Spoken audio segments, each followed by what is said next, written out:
Hi everyone, today I'm going to show you how to analyze Microsoft Corp chart using moving averages.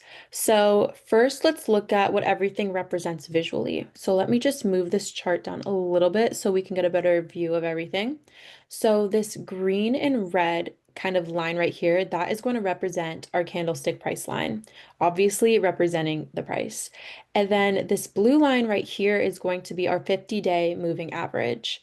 And then this yellow line is going to be our 200-day moving average.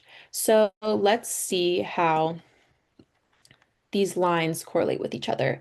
So starting off, looking at the candlestick price line, we can see that it drops below the 50-day moving average, which, it's kind of going up a teeny bit, hard to even see, and then kind of continues to go straight, just loses momentum, not really relevant in the moment. What's relevant is because this candlestick price line drops below it, that's going to represent a sell signal.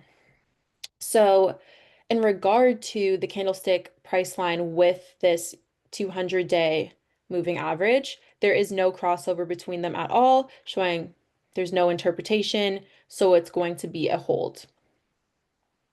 And then same goes for the 50-day moving average and this 200-day moving average. There's no crossover between these two, so those are also going to be a hold.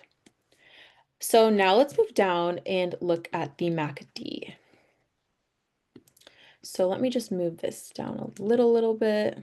Oh, see if it'll go for me. There we go.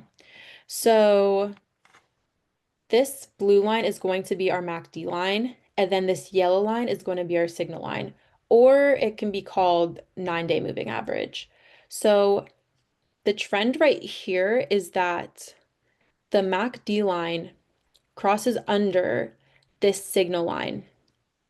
So that is going to represent a sell signal. And let's see how much we're selling for. I'm going to try and be as approximate as possible. Move this down a tiny bit so we can get that.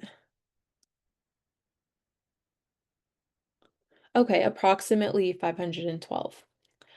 And then as these continue to go down, there is no crossover between them, so it's going to be the same as above where we can interpret it and it's going to be a hold.